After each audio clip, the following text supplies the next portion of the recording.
মা যখন কলিকাতায় থাকিতেন তখন এক প্রবল আধ্যাত্মিক আকর্ষণের কেন্দ্ররূপেই বিরাজ করিতেন।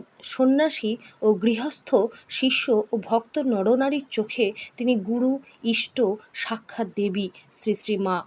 আবার যখন তিনি জয়রামবাটি আসিতেন, সেখানে তিনি দিদি, মাসি, পিসি কাহারও বা কাছে শুধু সারদা। যাহারা মাকে দুই জায়গাতেই দেখিয়াছে, তাহাদের কাছে ইহা বড় অদ্ভুত ও মধুর লাগিত। সাধারণ পল্লী নারীর ন্যায় মা ধান ভানা, পুকুরে যাইয়া বাসন মাজা সব কাজ করিতেছেন, গ্রাম্য ধরনে কথা বলিতেছেন, সকলের সঙ্গে হাস্য পরিহাসে যোগ দিতেছেন। এতটুকু ঐশ্বর্য নাই, মাধুর্য যেন উপচিয়া পড়িতেছে। জয়রামবাটিতেই মায়ের অনবগুণ্ঠিত মধুর মাতৃরূপটি পরিপূর্ণভাবে ফুটিয়া উঠিত, কিন্তু সেখানে তাহাকে কে বুঝিত বা বুঝিবার চেষ্টা করিত? মায়ের যে ভাইগুলি যৌবন অতিক্রম করিয়া ছিল, তাহারা লেখাপড়া শিখিতে পায় নাই। তাহাদের দৃষ্টিও ছিল স্বার্থপর সংসারের সীমাতেই আবদ্ধ। মহানুভবা দিদিটিকে দিয়া তাহারা সাধ্যমতো নিজেদের কাজ করিবার চেষ্টাই করিত। মাও দুঃখ করিয়া বলিতেন, এত লোক যে এখানে কত কষ্ট স্বীকার করে, কি জন্যে আসে, তা কি ওরা একটুও বোঝে না? সর্বদা টাকা কড়ি চায়, কখনো তো ভুলেও জ্ঞান ভক্তি চাইল না। রাগ করিয়া কখনো বা বলিতেন, ওদের মা বাপের পুণ্যেই ওদের দিদি হয়ে জন্মেছি।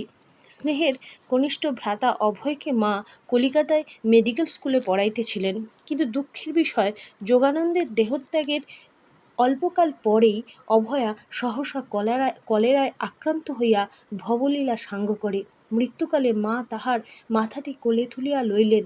সেও দিদির চোখে চোখ রাখিয়া বলিল, এরা রইল, তুমি দেখো। অভয়ের পত্নী সুরবালা সন্তান সম্ভবা ছিলেন। স্বামী শোকে তিনি পাগলের মতো হইয়া যান।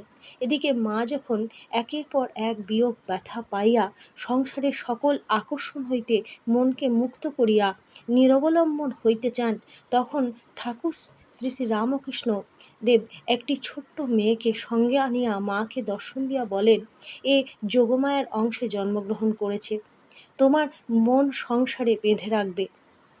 যথাসময়ে সুরবালার একটি কন্যা হইল, কিন্তু তাহার উন্মাদিনী ভাব সারিল না।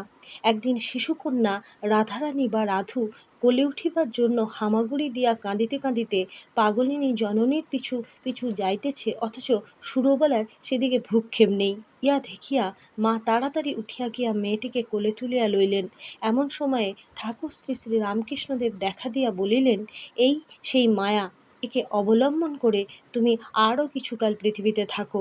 সেই দিন হইতে মা তাহার লালন পালনের সম্পূর্ণ ভার গ্রহণ করিলেন ও সর্বতোভাবে তাহাকে যত্ন করিতে লাগিলেন। রাধু তাহার মাতৃস্নেহের অনেকখানি অধিকার করিয়া বসিল। রাধুর ব্যবহারে সরলতার সহিত একগুঁয়েমির অদ্ভুত সংমিশ্রণ সকলের চোখে পড়িত। তাহার স্বাস্থ্য বিশেষ ভালো থাকিত না। বড় হইবার সঙ্গে সঙ্গে মানসিক দুর্বলতাও দেখা দিল। রাধুর চিন্তা মাকে সর্বদা সংসার ব্যাপারে নিযুক্ত রাখিত। ভক্তেরা অনেকে ভাবিত, রাধু মায়ের অতখানি ভালোবাসার যোগ্য কিনা। একদিন জনৈক ত্যাগী ভক্ত বলিয়াই ফেলিল, রাধুর ওপর তোমার বড় আসক্তি। মাও সঙ্গে সঙ্গে উত্তর দিলেন, কি করব বাবা, আমরা মেয়ে মানুষ, আমাদের এইরকমই। শেষের দিকে রাধুর কথা উঠলেই মা বলিতেন, শুদ্ধ মন যখন যেটা ধরে 16 আনা ধরে। বিদ্যুৎ যখন চমকায়, সার্সিতেই চমকায়, কিন্তু খড়খড়িতে কিছু হয় না। সেবকেরা জানিত, রাধুকে অবলম্বন করিয়া মায়ের মন সংসারে আছে, তাই এ প্রসঙ্গ লইয়া তাহারা নাড়াচাড়া করিত না। কেহ করিলে সাবধান করিয়া দিত। তাহারা জানিত, রাধু হইতে যেদিন মায়ের মন উঠিয়া যাইবে, সেদিন তাহাদের সুখের দিন ফুরাইবে। মা অনেক দিন দেশে গিয়াছেন। কলকাতার ভক্তেরা তাহাকে কত কাল যেন দেখে নাই। স্বামী শারদানন্দ নিজে গিয়া মাকে লইয়া আসিলেন, সঙ্গে আত্মীয় স্বজন অনেকে আসিল। বাগবাজারে একটি ভাড়াটিয়া বাড়িতে থাকিবার ব্যবস্থা করিয়া শারদানন্দ দেখাশোনা করিতে লাগিলেন। মার্কিন মহিলা শ্রীমতী অলি বুল এই সময় মায়ের খরচ যোগাইতেন। তাহারই চেষ্টা মায়ের কয়েকখানি বিভিন্ন ভাবের সুন্দর সুন্দর ছবি তোলা হয়। প্রায় 1 বছর এইভাবে কাটাইয়া মা সকলকে লইয়া পুরী যান। কথামৃত প্রণেতা মাস্টার মহাশয়, প্রেমানন্দ, লক্ষ্মী দিদি এবং গোলাম মাও সঙ্গে গেলেন। মা দেশ হইতে জননী ও ভাতৃজায়াদের পুরীতে আনিলেন। সেখানে একদিন মন্দির প্রাঙ্গণে সকলকে তাহার মুখে প্রসাদ দিতে বলিলেন, নিজেও সকলের মুখে প্রসাদ নিলেন।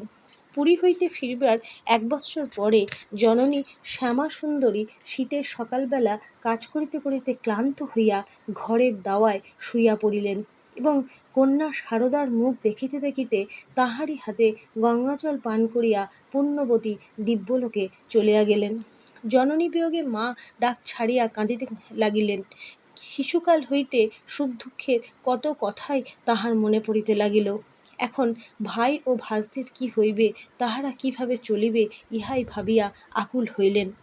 শরীরের প্রতি ঔদাসীন্যবশত এবং ম্যালেরিয়ায় প্রকোপে মায়ের শরীর খুব কাহিল হইয়া পড়িল। ওদিকে কলিকাতায় গিরিশচন্দ্র ঘোষের ভবনে দুর্গাপুজো, মায়ের নিমন্ত্রণ। পূজার কয়েকদিন জ্বর লইয়াই মা বলরাম ভবন হইতে যাতায়াত করিলেন।